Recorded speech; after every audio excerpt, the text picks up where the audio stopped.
When I finally found the right room, the door was already closed and I had to knock. I stood in front of the door for a short moment, hesitating. Maybe I should just skip. No, silly Brittany. You've never skipped a class in your life. I knocked softly, hoping that maybe he didn't hear it. No such luck. His voice was low and sexy as he called, "Come in," just like yesterday. I opened the door and stepped into the room, carefully avoiding looking at anyone, especially Jennifer. It didn't stop me from hearing her gasp sharply and then hiss something angrily at the girl sitting next to her.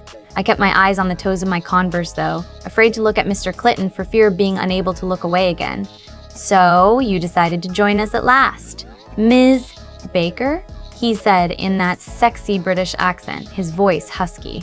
I dared glance up at him through my eyelashes to see that he was staring at me like a hungry wolf, those stormy gray eyes darker than they were yesterday. "I'm sorry, Mr. Clitton.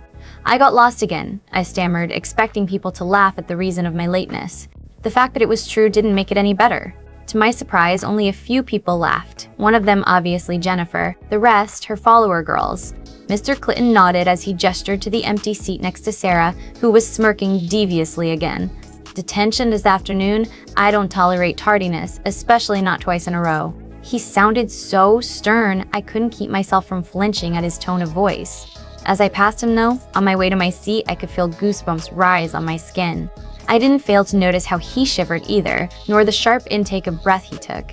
I slid down as low as possible in my seat, hoping nobody would notice me for the rest of the lesson. Sarah just patted my hand softly once, and then focused on Mr. Clitton too. He was talking about the book we'd be reading in class. Unlike yesterday, he was seated behind his desk now. He looked tense and uncomfortable, and I wondered what the reason for that was. His eyes constantly strayed towards me. Every time I looked up, he would just be looking away from me, exactly opposite of yesterday. Jennifer's behavior was horrible. She was constantly raising her hand and asking questions, most of them having something to do with how she couldn't find something in her book. It meant he had to go over to her. She took that opportunity to rub against him in any way possible that didn't look like it was on purpose. It made my blood boil. She was just such a dirty bitch, and she didn't even care that Mr. Clitton could totally lose his job. It felt horrible that she was the one touching him when my hands were itching so badly to run my fingers through his dark hair and across his pale skin. When at long last the class was over and nearly everyone had left, Jennifer stayed behind to flirt some more with him, casting angry glares in my direction for still being there. She didn't know that Sarah was the one holding onto my arm tightly, so I couldn't leave. Mr. Clitton was running his hands through his hair in obvious annoyance. "Jennifer, ask a classmate if you have so much trouble keeping your place in the book. I can't help you with every single detail." After that, she trailed off a little uncertainly. She obviously didn't understand why her charm wasn't working on him. I could only say that I was ridiculously relieved about that, and for that I had to scold myself. He's a teacher. Alex. What the hell? Detention?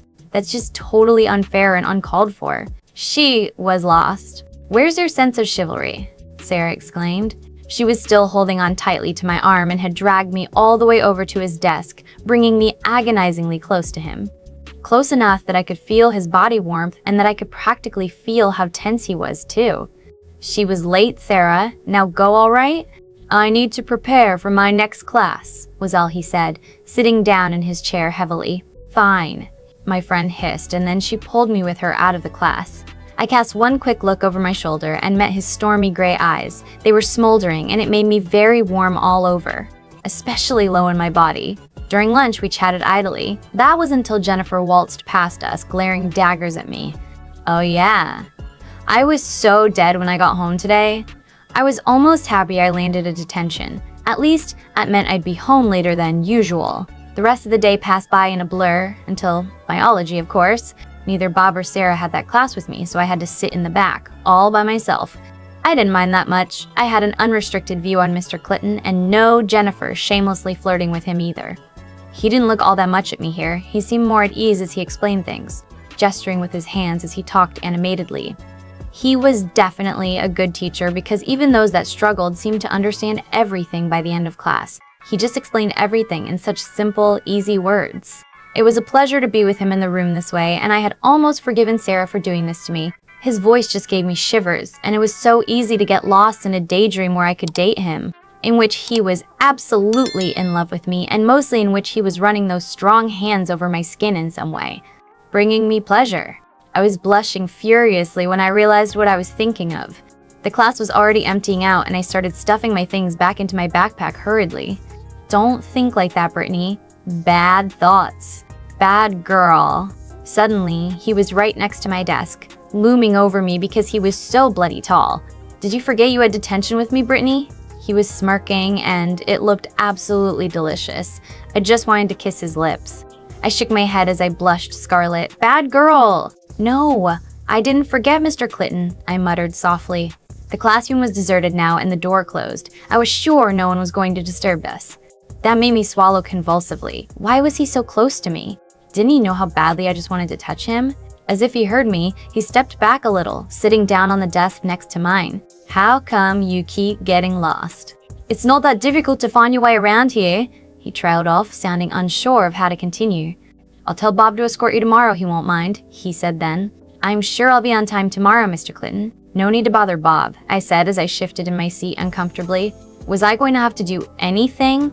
Or were we just going to sit here and talk? That seemed a little unusual. Suddenly, a hand shot out and grabbed my wrist, his other hand yanking my sleeve up. It didn't hurt, but he wasn't particularly gentle either. Mr. Clitton, I exclaimed, a little shocked.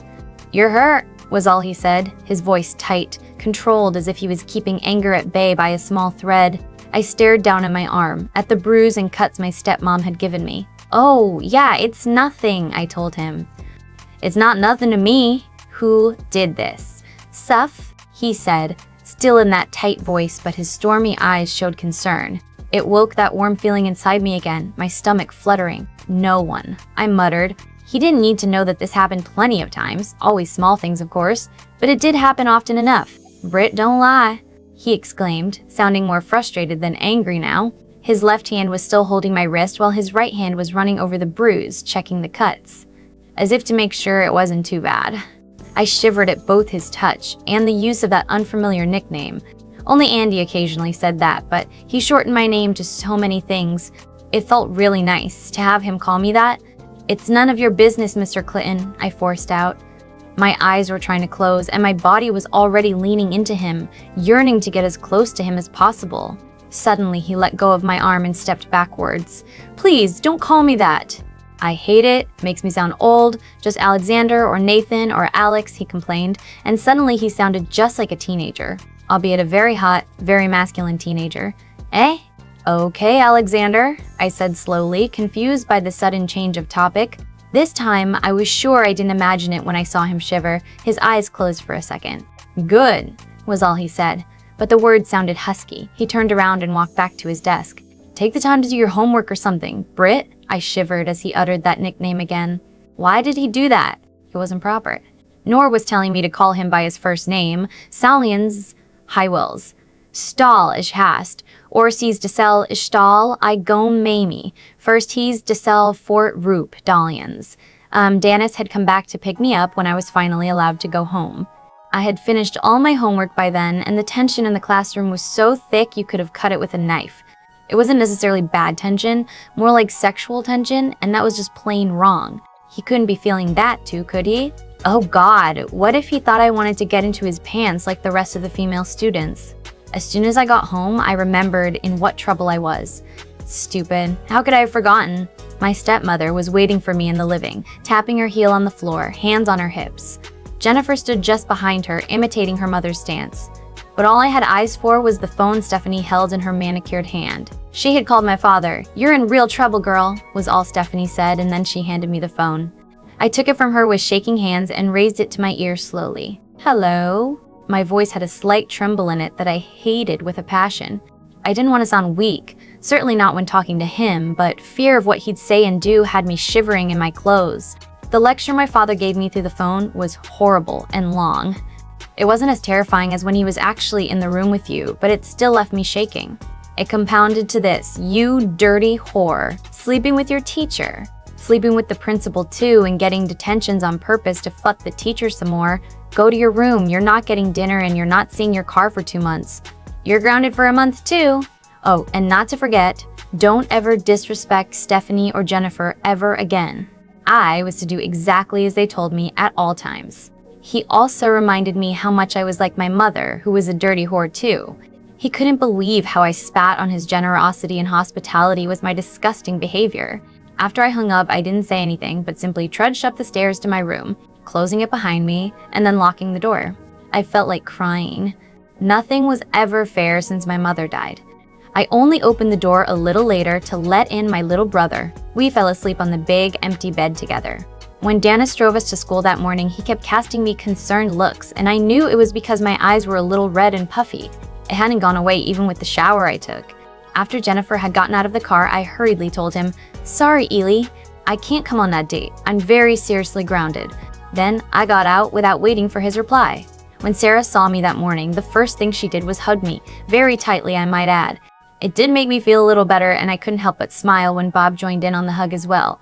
"Don't worry, kiddo. Whatever it is, it will get taken care of eventually," he muttered softly. I nodded and looked up at my two friends. I know. Sometimes it really felt as if Bob was much older than his age. He seemed to speak only when he had something wise to say. But his words did make me feel stronger. One day I would get my chance.